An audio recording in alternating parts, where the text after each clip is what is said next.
BRS chief KCR కు current shock కొడుతోంది. ముఖ్యమంత్రిగా ఉండగా విద్యుత్ విషయంలో తీసుకున్న నిర్ణయాలు ఇప్పుడు ఆయనకు తలనొప్పిగా మారుతున్నాయి. విద్యుత్ ప్రాజెక్టుల నిర్మాణం, పవర్ కొనుగోలు ఒప్పందాలపై విచారణకు హాజరు కావాలని ప్రభుత్వం నియమించిన కమిషన్ నోటీస్ ఇవ్వడం బీఆర్ఎస్ పార్టీలో కలకలం రేపుతోంది. విచారణకు హాజరు కావాలా లేక కోర్టుకు వెళ్లాలా అనే దానిపై గులాబీ పార్టీ పెద్దలు తర్జన భర్జన పడుతున్నారు.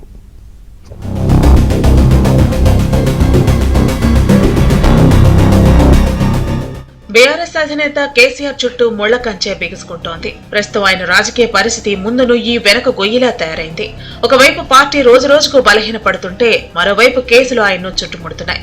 గత 10 ఏళ్లుగా అపరిమిత అధికారాలను చెలాయించిన ఆయనకు ఇప్పుడు అవే కొత్త తలనొప్పులు పెంచుతున్నాయి. ప్రస్తుతం రాష్ట్రంలో కాంగ్రెస్ ప్రభుత్వం, కేంద్రంలో మోడీ సర్కారు అధికారంలో ఉండటంతో ఆ రెండు ప్రభుత్వాలు కేసీఆర్ ను టార్గెట్ చేయడం ఖాయమని ప్రచారం మొదలైంది.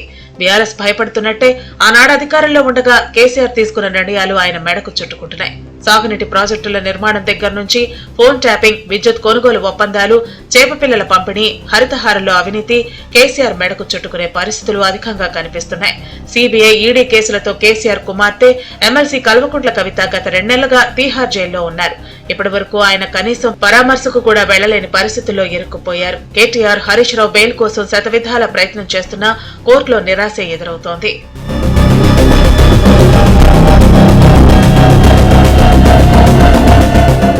అదలా ఉంటే ఛత్తీస్గఢ్ నుంచి విద్యుత్ కొనుగోలు, విద్యుత్ ప్రాజెక్టుల నిర్మాణంలో అవకతవకలు జరిగాయన్న ప్రచారం కేసీఆర్ కు తలనొప్పిగా మారింది. ప్రభుత్వం దానిపై విచారణ కోసం కమిషన్ నియమించడం గులాబీ దళంలో గుబులు పెంచుతోంది. విచారణ కోసం ప్రభుత్వం ఏర్పాటు చేసిన జస్టిస్ నరసింహారెడ్డి కమిషన్ తాజాగా కేసీఆర్ కు నోటీస్ ఇవ్వడం కలకలం రేపుతోంది.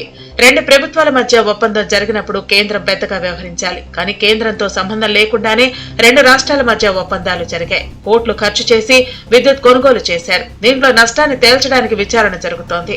ఇప్పటికే ఆనాటి విద్యుత్ అధికారులు ప్రభాకర్ రావు, సురేష్ చంద్ర కమిషన్ ముందు హాజరయ్యారు. ఆ నిర్ణయాలు ప్రభుత్వం మాత్రమే తీసుకుందని చెప్పినట్లు కమిషన్ చైర్మన్ ఎల్ నరసింహారెడ్డి చెప్పారు. ఈ నేపథ్యంలోనే అప్పటి సీఎం కేసీఆర్ కు నోటీసు ఇవ్వగా ఆయన కొంత సమయం కోరినట్లు తెలిపారు.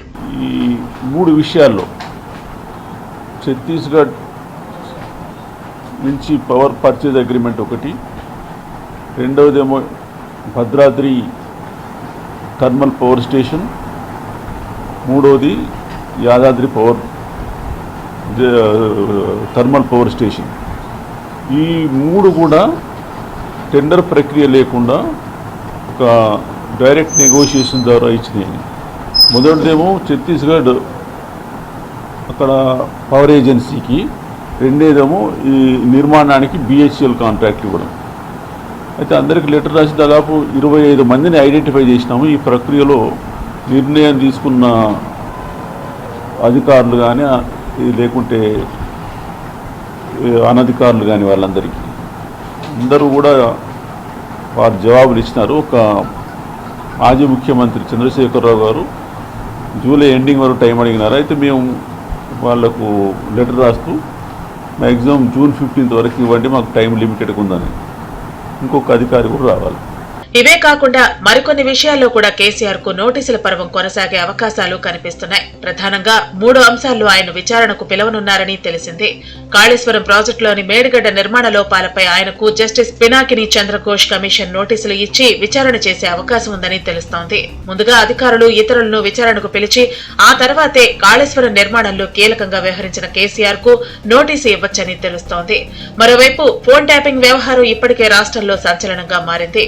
పోలీసు ఉన్నతాధికారులు, ఇతర సిబ్బందిని ప్రైవేట్ సైన్యంలో వాడుకుంటూ ప్రతిపక్ష పార్టీలను, నేతలను టార్గెట్ చేశారనే ఆరోపణలు కేసీఆర్ మీద వస్తున్నాయి.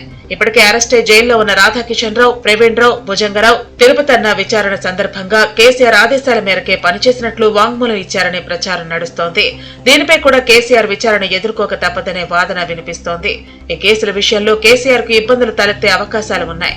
ఇప్పటి వరకు కేసీఆర్ పై నేరుగా ఎఫ్ఐఆర్ నమోదు కానప్పటికీ విచారణకు పిలిస్తే హాజరవుతారా లేక ఆ నోటీసులపై కోర్టుకు వెళ్లి స్టే తెచ్చుకుంటారా అనేది ఇప్పుడు $1 మిలియన్ ప్రశ్న.